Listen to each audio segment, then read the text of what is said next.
Okay, good morning dear student. Today बेटा जो आज का हमारा टॉपिक है वो है इलेक्ट्रिक कैपेसिटेंस के बारे में। ये होता क्या है? The electric capacitance of a conductor is the measure of its ability to hold electric charge. कोई कंडक्टर कितने चार्ज को होल्ड कर सकता है उस चीज़ को उसकी कैपेसिटेंसी कहते हैं। मतलब अगर ये कोई कंडक्टर है, आप उसको चार्ज प्रोवाइड कर रहे हो, समझो बात को। अगर ये कोई कंडक्टर हमारे पास है, आप उसको चार्ज प्रोवाइड कर रहे हो, तो चार्ज प्रोवाइड करने से होगा क्या? उसका पोटेंशियल बढ़ने लगेगा ऑटोमेटिकली।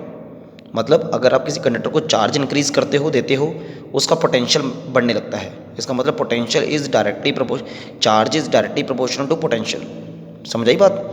अगर आप किसी कंडक्टर को चार्ज प्रोवाइड करते हो, चार्ज प्रोवाइड करने से उसका पोटेंशियल इंक्रीज होने लगता है। जैसे जैसे चार्ज बढ़ता है वैसे वैसे पोटेंशियल बढ़ता है। इसका मतलब charge is directly proportional to potential. Charge is directly proportional to potential. तो डायरेक्टली पोटेंशियल हटाने के बाद एक कांस्टेंट चीज़ आती है सी, जिसको हम कहते हैं capacitancy. C is called the capacitancy of a conductor. C को कैपेसिटेंस कहते हैं। कैपेसिटेंस का मतलब होता है कोई कंडक्टर कितना चार्ज स्टोर कर सकता है। अगर कैपेसिटेंस ज़्यादा है तो चार्ज की स्टोरेशन पावर बहुत ज़्यादा है, तो सी को कैपेसिटेंस कहते हैं। सी की वैल्यू होती है क्यू अपॉन व्यू। वी आपका पोटेंशियल है, क्यू चार्ज है। यूनिट क्या है कैपेसिटेंसी के? 1 फैरेड। इसका यूनिट होता है फैरेड। चार्ज का कूलम और पोटेंशियल का वोल्ट। तो 1 farad is equal to 1 coulomb over 1 volt. ठीक है।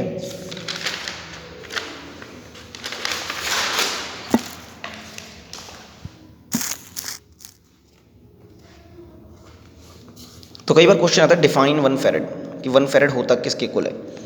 The capacitancy of conductor is said to be 1 farad if the addition of charge on 1 coulomb to it increase the potential 1 volt. 1 farad क्या होता है? अगर आप किसी conductor को 1 coulomb का चार्ज प्रोवाइड करते हो और उसका पोटेंशियल 1 वोल्ट इंक्रीज होता है, तो उसको हम कहते हैं 1 फैरेड। ठीक है, समझ आई बात? अगर आप किसी कंडक्टर को चार्ज प्रोवाइड करते हो, 1 कूलम का चार्ज प्रोवाइड करते हो, जैसे ही उस पर 1 कूलम का चार्ज आता है, कंडक्टर का पोटेंशियल 1 वोल्ट इंक्रीज हो जाता है। और जैसे ही 1 कूलम चार्ज से 1 वोल्ट इंक्रीज होता है, उसको हम कहते हैं 1 फैरेड। ठीक है, तो उसको कहते हैं हम 1 फैरेड कहते हैं। तो ये बात आपको पता होनी चाहिए। दूसरा, 1 फैरेड तो छोटा यूनिट है, बड़ा यूनिट है। तो छोटे यूनिट कौन से हैं? Milli farad. 1 मिली फैरेड को mf से लिखते हैं। 1 milli farad is equal to 10⁻³ farad. 1 micro farad 10⁻⁶ farad. 1 pico farad 10⁻12 farad. Capacitancy of an isolated spherical conductor. कोई आइसोलेटेड स्फेरिकल कंडक्टर हमारे पास है, हम उसकी कैपेसिटेंसी फाइंड करेंगे कितनी होती है। मान लो ये कोई कंडक्टर है जिसका रेडियस r है। चार्ज हमेशा कंडक्टर के सरफेस पे होते हैं, किसी ने चार्ज कंडक्टर के अंदर नहीं लगाने। चार्ज हमेशा कंडक्टर के सरफेस पे होते हैं, इनसाइड चार्ज 0 होता है। तो भाई चार्ज कंडक्टर के सरफेस पे होते हैं। अब चार्ज कंडक्टर के सरफेस पे हैं तो कंडक्टर पे इलेक्ट्रिक फील्ड क्या लगती है? ये पॉजिटिव का चार्ज बाहर को इलेक्ट्रिक फील्ड लगाएगा, ये भी बाहर को, ये भी बाहर को, ये भी बाहर को। इलेक्ट्रिक फील्ड हमेशा सरफेस पे परपेंडिकुलर लगती है, ये हमने बताया था। इलेक्ट्रिक फील्ड जो होती है हमेशा सरफेस पे परपेंडिकुलर लगती है। अब ये जो प्लस प्लस क्यू के चार्ज आपको नज़र आ रहे हैं, plus Q plus plus plus charge नज़र आ रहे हैं, ये चार्ज इलेक्ट्रिक फील्ड लगाएंगे और इन चार्ज का अपना अपना पोटेंशियल होता है। मैंने बताया था, मैंने आपको एक चीज़ बताई थी, कंडक्टर के सरफेस पे और कंडक्टर के सेंटर में, कंडक्टर के इनसाइड और कंडक्टर के सरफेस पे चार्ज हमेशा, पोटेंशियल हमेशा कांस्टेंट रहता है। मैंने एक बात बताई थी, कंडक्टर के सरफेस पे, कंडक्टर के इनसाइड पोटेंशियल हमेशा कांस्टेंट रहता है। ठीक है, the potential at any point on the surface of spherical conductor. अब ये जो चार्ज इस कंडक्टर के ऊपर नज़र आ रहे हैं, इन चार्जेस के हर एक पॉइंट पे कितना पोटेंशियल होगा? सेंटर से डिस्टेंस r है, रेडियस, तो हम जानते हैं पोटेंशियल जो होगा सरफेस पे कितना होगा? 1/4πε0 जितने चार्ज हैं Q/r। हर पॉइंट पे आपको मिलेगा ये पोटेंशियल सरफेस के ऊपर। कंडक्टर के सरफेस के ऊपर ये पोटेंशियल की वैल्यू 1/4πε0 Q/r हर पॉइंट पे आपको नजर आएगी। ठीक है, मिलेगी, इतनी होगी। तो हम चेक करते हैं कैपेसिटेंस कितना होगा। Capacitancy of the spherical conductor situated in vacuum. हमें पता है कैपेसिटेंसी का फॉर्मूला होता है C is equal to Q/V। V की वैल्यू हमने अभी निकाली 1/4πε0 Q/r। सॉल्व करके हमारी वैल्यू कितनी आई? C is equal to 4πE0R। इतनी वैल्यू हमारे पास आई।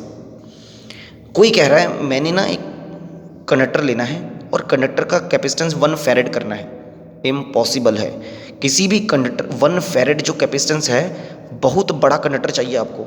इतना बड़ा कैपेसिटेंस प्रोवाइड करना मुश्किल होता है। किसी भी कंडक्टर का कैपेसिटेंस कभी भी 1 फैरेड नहीं हो सकता।